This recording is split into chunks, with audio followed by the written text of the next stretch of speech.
അതെ, ബാറ്ററി മോഷണ കേസിൽ ആള് മാറിയതാണ്. പക്ഷെ ബാറ്ററി മോഷണ കേസ് അത് പിന്നീട് അന്വേഷിച്ച ശേഷം അതിൽ പോലീസിന് വീഴ്ച പറ്റിയിട്ടില്ല എന്ന് ഡിവൈഎസ്പി റിപ്പോർട്ട് നൽകിയിരുന്നു. പക്ഷെ ആ റിപ്പോർട്ട് ക്രൈംബ്രാഞ്ച് തള്ളുകയാണ്. 4 പോലീസുകാർക്കെതിരെയാണ് ഇപ്പോൾ ക്രൈംബ്രാഞ്ച് റിപ്പോർട്ട് സമർപ്പിച്ചിരിക്കുന്നത്. യുവാവിനെ ആളുമാറി കസ്റ്റഡിയിലെടുത്ത് മർദ്ദിച്ചത് വീഴ്ച തന്നെയാണെന്നും ക്രൈംബ്രാഞ്ച് കണ്ടെത്തിയിരിക്കുന്നു. അപ്പോ നിതിൻ സേവ്യർ ആണ് വിവരങ്ങൾ നൽകുന്നത്. നിതിൻ, അപ്പോൾ ആളുമാറി യുവാവിനെ കസ്റ്റഡിയിലെടുത്ത് മർദ്ദിച്ചു, എന്നിട്ടും വീഴ്ചയില്ല എന്നാണ് പോലീസ് ഡിവൈഎസ്പി റിപ്പോർട്ട് നൽകിയത്. പക്ഷേ ക്രൈംബ്രാഞ്ച് ഈ റിപ്പോർട്ടിനെ തള്ളിക്കളയുകയാണ് അല്ലെ?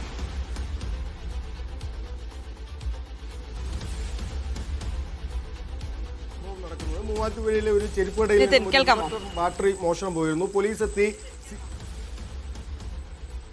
തീർച്ചയായും കഴിഞ്ഞ വർഷം ഓഗസ്റ്റിലാണ് ഈ സംഭവം നടക്കുന്നത്. മൂവാറ്റുപുഴയിലെ ഒരു ബാറ്ററി കടയിൽ നിന്നും, ഒരു ചെരുപ്പടയിൽ നിന്നും ഒരു ഇൻവെർട്ടർ ബാറ്ററി മോഷണം പോവുകയായിരുന്നു. പോലീസ് എത്തി CCTV ദൃശ്യങ്ങളൊക്കെ പരിശോധിക്കുന്നു. ഈ CCTV ദൃശ്യങ്ങൾ പരിശോധിച്ചപ്പോഴാണ് സമീപത്തെ വഴിയിൽ കൂടി ഒരു യുവാവ് ഒരു ബാറ്ററിയുമായി ബൈക്കിൽ പോകുന്നത് കാണുന്നത്.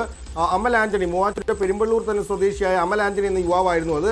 ഓഗസ്റ്റ് മാസം 12-ാം തീയതി പോലീസ് ഉച്ചഭക്ഷണം കഴിച്ചുകൊണ്ടിരിക്കുന്ന സമയത്ത് അമലിന്റെ വീട്ടിലേക്ക് പോലീസ് പെട്ടെന്നെത്തി അമലിനെ അവിടെ നിന്നും വലിച്ചിഴച്ച് കൊണ്ടുപോവുകയായിരുന്നു. ഈ വാഹനത്തിലുണ്ടായിരുന്ന സമയവും സ്റ്റേഷനിലെത്തിയ ശേഷവും ഈ തന്നെ മർദ്ദിച്ചു എന്നാണ് അമൽ പറയുന്നത്. പക്ഷേ പിന്നീട് ഈ ബാറ്ററിയുടെ ബില്ല് പരിശോധിച്ചപ്പോഴാണ് അമല് 10 വർഷം മുമ്പ് വാങ്ങിയ ബാറ്ററിയാണ് വിറ്റതെന്നും കടയിൽ നിന്ന് നഷ്ടമായത് 2 വർഷം മുമ്പ് വാങ്ങിയ പുതിയ ബാറ്ററിയാണെന്ന് മനസ്സിലാകുന്നു. തുടർന്ന് അമലിനെ പോലീസ് വെറുതെ വിടുകയായിരുന്നു. പക്ഷേ ഇതിൽ അമല് വെറുതെ ഇരുന്നില്ല. അമല് മുഖ്യമന്ത്രിക്കൊക്കെ പരാതി നൽകി. തുടർന്നാണ് ഡിവൈഎസ്പിയുടെ നേതൃത്വത്തിൽ ഒരു അന്വേഷണം നടന്നത്. ഡിവൈഎസ്പി PM ബിജു ആണ് അന്വേഷണം നടത്തിയത്. PM ബിജുവിന്റെ അന്വേഷണത്തിൽ പോലീസിന് വീഴ്ച പറ്റിയിട്ടില്ലെന്നായിരുന്നു. പക്ഷേ മുഖ്യമന്ത്രിയുടെ നിർദ്ദേശത്തെ തുടർന്നാണ് ക്രൈംബ്രാഞ്ച് ഇതിൽ അന്വേഷണം നടത്തുന്നത്. ക്രൈംബ്രാഞ്ച് അന്വേഷണത്തിലാണ് പ്രാഥമിക അന്വേഷണം പോലും നടത്താതെയാണ് പോലീസ് അമൽ ആന്റണിയെ പിടികൂടിയതെന്നും വലിയ വീഴ്ച, പ്രത്യേകിച്ച് കസ്റ്റഡി മർദ്ദനത്തിലടക്കം വലിയ വീഴ്ച പോലീസിന് ഉണ്ടായിട്ടുണ്ടെന്നും കാണിച്ച് റിപ്പോർട്ട് നൽകിയിരിക്കുന്നത്. 4 പോലീസുകാർക്കെതിരെയാണ് നിലവിൽ ക്രൈംബ്രാഞ്ച് റിപ്പോർട്ട് നൽകിയിരിക്കുന്നത്. മെഡിക്കൽ റിപ്പോർട്ടുകളും CCTV ദൃശ്യങ്ങളും ഡോക്ടറുടെ മൊഴികളും അടക്കം പരിശോധിച്ച ശേഷമാണ് ഇത്തരത്തിലൊരു റിപ്പോർട്ട് ക്രൈംബ്രാഞ്ച് നൽകിയിട്ടുള്ളത്.